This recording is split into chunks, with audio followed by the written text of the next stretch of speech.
Salut la famille, salut la MIFA, salut la mafia, Déborah, pourquoi tu parles de Régine Allègre? Franchement, qu'est-ce qu'elle t'a fait, ta grande sœur, hein? Tu l'as mis comme ça, en pâture, sur les réseaux sociaux. Tu pourras pas dire que c'est moi qui en ai parlé, puisque c'est toi qui en as parlé à ta team toute pourrie, qui ont dit son nom, son prénom. Pourtant, elle veut rien savoir, hein. Elle veut plus rien avoir avec ces histoires avec Henri Allègre. C'est ma maman, elle aimait beaucoup Régine, hein. Ma maman elle m'a toujours parlé de Régine, de ma grande sœur, comme une femme très bien, hein, qui malheureusement a subi aussi les foudres de notre père.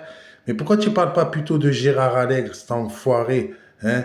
Gérard Allègre, la première fois que j'ai failli retrouver mon père, hein, c'était, c'est vieux, c'était, que je dise pas de bêtises, allez, 96, dans les, ouais, 96, 96, 97 à peu près, dans ces eaux-là. Et en fait, j'arrive à Marseille, mon père, il venait de tomber d'une semaine en prison. D'ailleurs, plus tard, j'apprendrai pour l'histoire de Vanessa. Bref. Et donc, du coup, qu'est-ce qu'il a fait? J'avais une société, enfin, j'étais associé dans une société avec plusieurs personnes, et il nous a niqué un espace Renault, une Renault 21, qu'il a mis sur un bateau et qu'il a fait partir à l'étranger. Et il nous a bien niqué, Gérard Allègre, hein. Putain, quelle retrouvaille familiale, hein.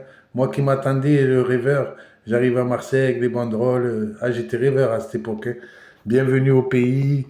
Ah, on est content de te revoir. C'est là que j'ai vu ma grand-mère aussi. Ma grand-mère paternelle, ancienne prostituée, tu vois. Tout ça, tu ne les dis pas, bien sûr. Tu préfères te laver les mains, raconter des conneries, te mettre avec une team toute pourrie et dire que mes livres, c'est du pipeau. C'est pas du pipeau. Tout ce que je raconte, c'est la vérité. Tu veux faire enlever mes livres et aussi ils veulent faire enlever mes livres. C'est pas grave, je ferai des vidéos et je raconterai toute l'histoire. Et puis je referai un livre et puis je raconterai toute l'histoire. S'il faut que je passe par quelqu'un d'autre, je passerai par quelqu'un d'autre. T'inquiète pas. Même j'irai voir un éditeur. Maintenant que j'ai vendu beaucoup de livres, il me fera confiance. Parce que c'est vrai, quand on arrive, qu'on veut passer par un éditeur qu'on n'est pas connu, il n'en a rien à faire. Par contre, comme là maintenant j'ai vendu 4000 livres, là il va me prendre au sérieux. Tu vois, et là comme ça sera diffusé de partout. Crois-moi, tout le monde saura les choses. Et moi, c'est pas de base pour que les gens ils savent les choses. C'est que j'ai fait une autobiographie, j'ai raconté ma vie. Donc j'ai raconté ce qui m'est arrivé. Comme quand je suis arrivé à Marseille et que Gérard Allègre, il nous a niqué. Alors tu dis que c'est moi qui nique les gens? Espèce de gros mythomane. T'es une grosse mytho, mais c'est incroyable, mais vrai, la grosse mytho que t'es, Déborah.